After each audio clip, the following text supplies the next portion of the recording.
Today's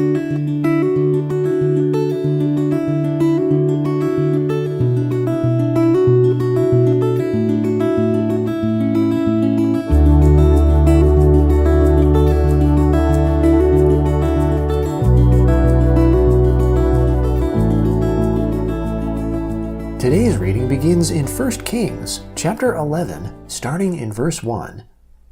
Now King Solomon loved many foreign women, together with the daughter of Pharaoh, women of the Moabites, Ammonites, Edomites, Sidonians, and Hittites, of the nations concerning which the Lord said to the children of Israel, You shall not go amongst them, neither shall they come amongst you, for surely they will turn your heart after their gods.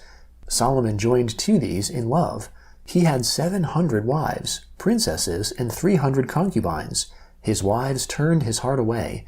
When Solomon was old, his wives turned away his heart after other gods, and his heart was not perfect with the Lord his God, as the heart of David his father was.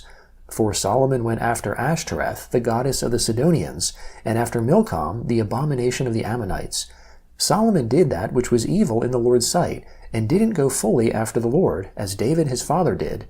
Then Solomon built a high place for Chemosh, the abomination of Moab, on the mountain that is before Jerusalem, and for Molech, the abomination of the children of Ammon. So he did for all his foreign wives, who burned incense and sacrificed to their gods. The Lord was angry with Solomon, because his heart was turned away from the Lord, the God of Israel, who had appeared to him twice, and had commanded him concerning this thing, that he should not go after other gods, but he didn't keep that which the Lord commanded. Therefore the Lord said to Solomon, Because this is done by you, and you have not kept my covenant and my statutes, which I have commanded you, I will surely tear the kingdom from you, and will give it to your servant. Nevertheless, I will not do it in your days, for David your father's sake, but I will tear it out of your son's hand.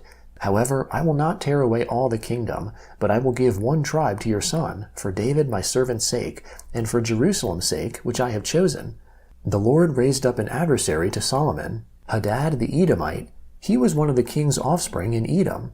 For when David was in Edom, and Joab the captain of the army had gone up to bury the slain, and had struck every male in Edom, for Joab and all Israel remained there 6 months, until he had cut off every male in Edom, Hadad fled, he and certain Edomites of his father's servants with him, to go into Egypt, when Hadad was still a little child.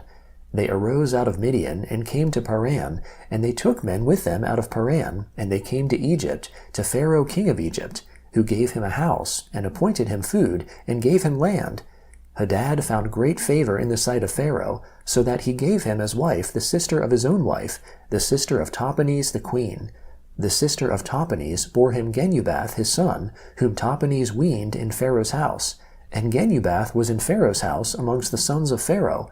When Hadad heard in Egypt that David slept with his fathers, and that Joab the captain of the army was dead, Hadad said to Pharaoh, Let me depart, that I may go to my own country. Then Pharaoh said to him, But what have you lacked with me, that, behold, you seek to go to your own country? He answered, Nothing. However, only let me depart. God raised up an adversary to him, Rezon the son of Eliada, who had fled from his lord, Hadadezer king of Zobah. He gathered men to himself, and became captain over a troop, when David killed them of Zobah.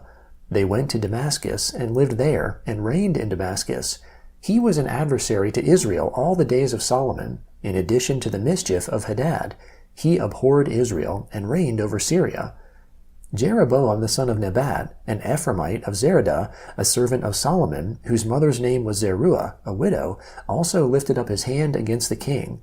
This was the reason why he lifted up his hand against the king. Solomon built Milo, and repaired the breach of his father David's city.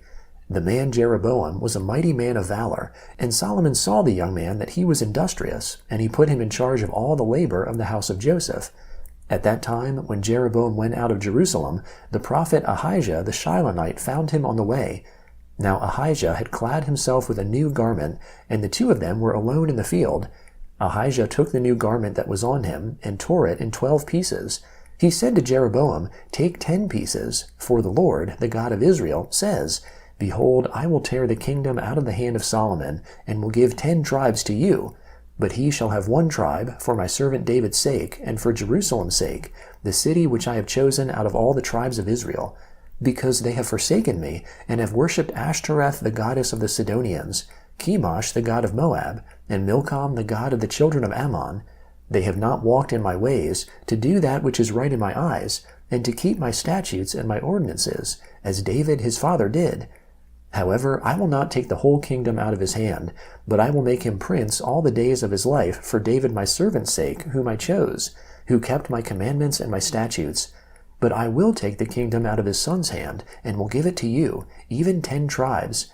I will give 1 tribe to his son, that David my servant may have a lamp always before me in Jerusalem, the city which I have chosen for myself, to put my name there.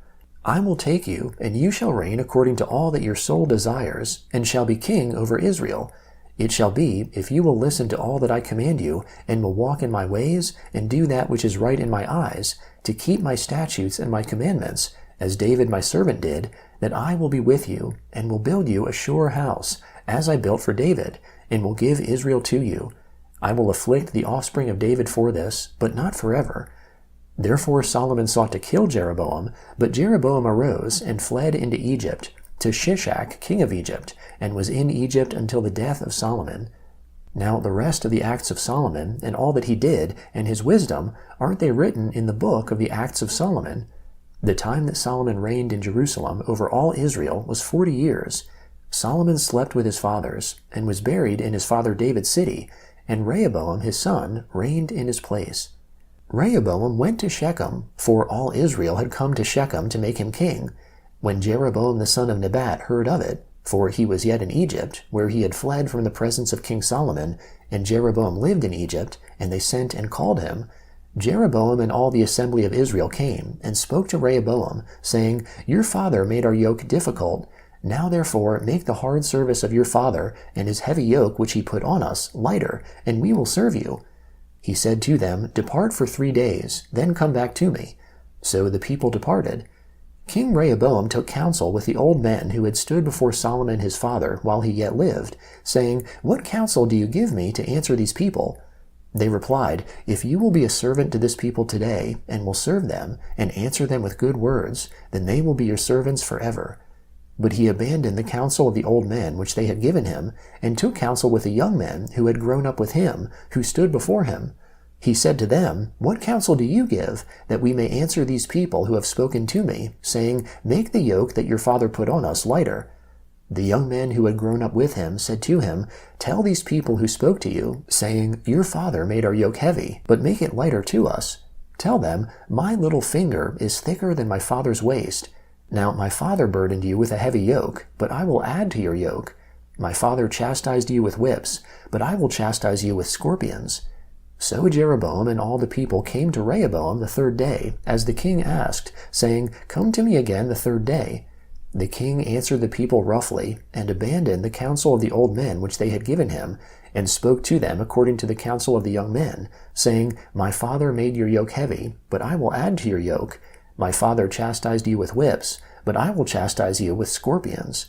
So the king didn't listen to the people, for it was a thing brought about from the Lord, that he might establish his word, which the Lord spoke by Ahijah the Shilonite to Jeroboam the son of Nebat. When all Israel saw that the king didn't listen to them, the people answered the king, saying, What portion have we in David? We don't have an inheritance in the son of Jesse. To your tents, Israel. Now see to your own house, David. So Israel departed to their tents. But as for the children of Israel who lived in the cities of Judah, Rehoboam reigned over them. Then King Rehoboam sent Adoram, who was over the men subject to forced labor, and all Israel stoned him to death with stones. King Rehoboam hurried to get himself up to his chariot to flee to Jerusalem. So Israel rebelled against David's house to this day. The book of Acts, chapter 9, starting in verse 1. But Saul, still breathing threats and slaughter against the disciples of the Lord, went to the high priest and asked for letters from him to the synagogues of Damascus, that if he found any who were of the way, whether men or women, he might bring them bound to Jerusalem. As he traveled, he got close to Damascus, and suddenly a light from the sky shone around him. He fell on the earth, and heard a voice saying to him, Saul, Saul, why do you persecute me? He said, Who are you, Lord? The Lord said, I am Jesus, whom you are persecuting. But rise up and enter into the city, then you will be told what you must do. The men who traveled with him stood speechless, hearing the sound, but seeing no one. Saul arose from the ground, and when his eyes were opened, he saw no one. They led him by the hand and brought him into Damascus. He was without sight for 3 days, and neither ate nor drank. Now there was a certain disciple at Damascus named Ananias. The Lord said to him in a vision, "Ananias." He said, "Behold, it's me, Lord." The Lord said to him, "Arise and go to the street which is called Straight, and inquire in the house of Judah for one named Saul, a man of Tarsus. For, behold, he is praying, and in a vision he has seen a man named Ananias coming in and laying his hands on him, that he might receive his sight." But Ananias answered, "Lord, I have heard from many about this man, how much evil he did to your saints at Jerusalem. Here he has authority from the chief priests to bind all who call on your name." But the Lord said to him, "Go your way, for he is my chosen vessel to bear my name before the nations and kings and the children of Israel. For I will show him how many things he must suffer for my name's sake." Ananias departed and entered into the house.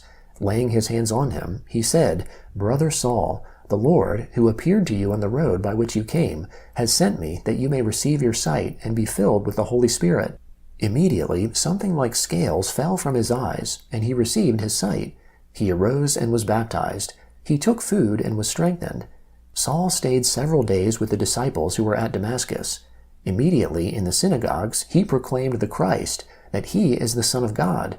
All who heard him were amazed, and said, "Isn't this he who in Jerusalem made havoc of those who called on this name?